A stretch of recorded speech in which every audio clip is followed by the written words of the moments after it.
जहाँ तक राजनीति का सवाल है, क्योंकि जब हम और आप बातचीत कर रहे हैं तो मौसम बदल गया है। ये वही तूफ़ान है जो गुजरात से उठा था, यूपी आते आते कम हो गया है। जो जाने गई हैं बलिया में या प्रदेश के अलग अलग कोने से जो खबरें आ रही हैं, ये सरकार की लापरवाही है।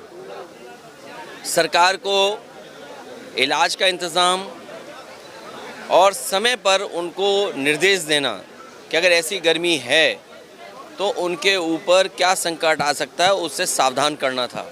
और अगर कोई बीमार हुआ है तो अस्पताल में उसको इलाज मिल जाता। इस सरकार ने अच्छी खासी चलती हुई एम्बुलेंस व्यवस्था को ख़राब कर दिया। जिला अस्पताल एक भी नहीं बनाया अभी तक।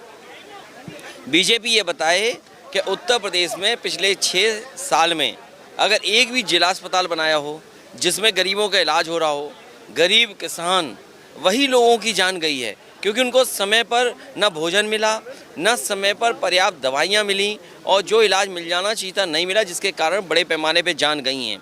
और शहरों में क्या हालत है, जो बुजुर्ग हैं, जो माताएं हैं, बहनें हैं, बच्चे हैं और जो अस्पताल में मरीज हैं, ये सरकार बिजली उपलब्ध नहीं करा पा रही। और जब मुख्यमंत्री की जिम्मेदारी है, सरकार की जिम्मेदारी है कि बिजली उपलब्ध हो, तो मंत्री के ऊपर वो थोप रहे हैं।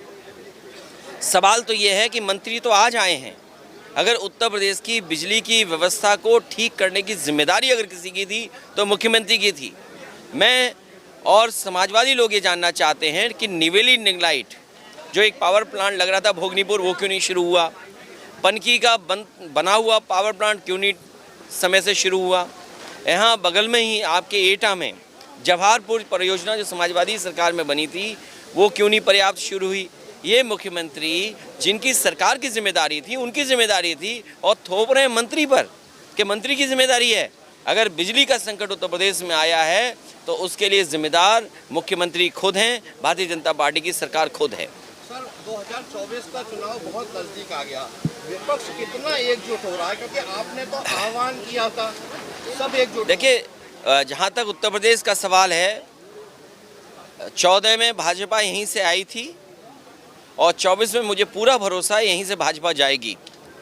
जिस तरीके से चरम सीमा पर महंगाई है, बेरोजगारी है और लापरवाही सरकार की देखिए आप, हर व्यवस्था बनी हुई को ख़राब कर दिया। पुलिस की 100 नंबर गाड़ी थी वो ख़राब कर दी। गरीब को या गांव में रहने वालों को जो सुविधा मिली थी जिससे एम्बुलेंस से अस्पताल पहुंच जाते, वो मदद ख़राब कर दी। अस्पतालों में इलाज की दवाई का इंतज़ाम नहीं, डॉक्टर पर्याप्त नहीं। यही मेडिकल कॉलेज अगर आपको याद होगा फिरोजाबाद का समाजवादी सरकार में शुरू हुआ था, क्या मेडिकल कॉलेज की व्यवस्था ठीक कर दी? और सबसे पहला मेडिकल कॉलेज शाहजहाँपुर में शुरू किया था, क्या वो मेडिकल कॉलेज बन गया? ये मेडिकल कॉलेज के तो सपने दिखा रहे हैं, लेकिन एक भी जिला अस्पताल नहीं बनाया। और जिस जिला अस्पताल में या अस्पतालों में गरीबों का, गांव में रहने वालों का इलाज हो जाता। उत्तर प्रदेश के मुख्यमंत्री लॉ एंड ऑर्डर पर कहते हैं कि बहुत अच्छा लॉ एंड ऑर्डर है, जबकि कोर्ट में मर्डर हो रहे हैं, हॉस्पिटल में मर्डर हो रहे हैं और सड़कों पे हत्याएं हो रही हैं। देखिए, एनसीआरबी का अगर आंकड़ा देखोगे और खासकर उत्तर प्रदेश की जो घटनाएं, जो सूचनाएं मिल रही हैं, सबसे ज़्यादा असुरक्षित महिलाएं, बेटियां अगर कहीं हैं तो भाजपा की सरकार में हैं।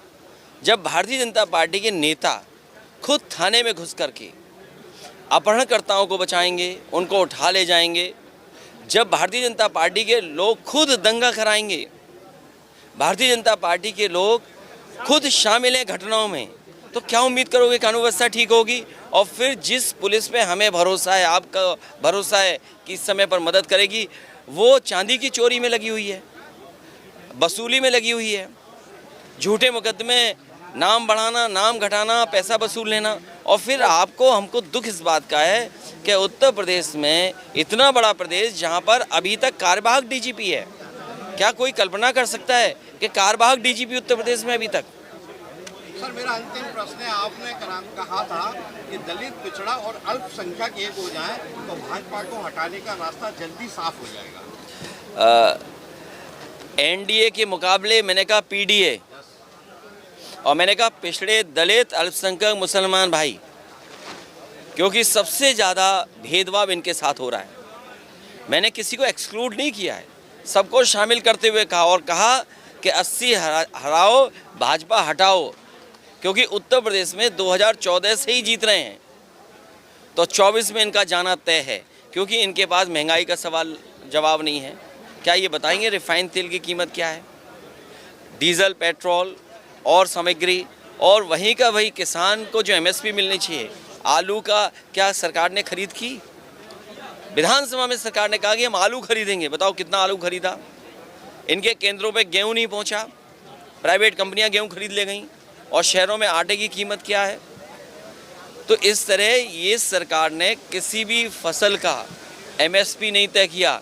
जो सनफ्लावर है इस हिस्से में है नहीं है, लेकिन कुछ हिस्से में उत्तर प्रदेश में क्या एमएसपी दे पा रहे हैं? सरसों की एमएसपी क्या दे पा रहे हैं? तो ये सरकार जो किसानों को लाभ नहीं दे पा रही, वो सपना दिखा रही थी किसानों की आय दोगुनी होगी। सर ब्रजभूषण पर कुछ कहेंगे, पहलवान अभी भी आंदोलित हो रहे हैं। ये तो बीजेपी को सोचना चाहिए कि बेटी बचाओ बेटी पढ़ाओ का नारा देने वाले लोग बेटियों के साथ क्यों नहीं खड़े। ये सब किसान मौर्या ने कहा है कि समाजवादी पार्टी कहा है कि वो पार्टी। अच्छा, उन्हें ये बताओ, समाजवादी पार्टी के कहने से कुछ लाभ मिल रहा हो तो बताओ। अगर उन्हें ये आरोप लगाने से कुछ लाभ मिल रहा उनको, समाजवादी पार्टी के खिलाफ बोलने से, ये बाकायदा ट्रेंड लोग हैं जिन्हें बीजेपी ने ट्रेन किया हुआ है कि तुम्हारा काम है केवल बोलना, काम करना नहीं। देखिए, चुनाव जब भी हो समाजवादी लोग तैयार हैं।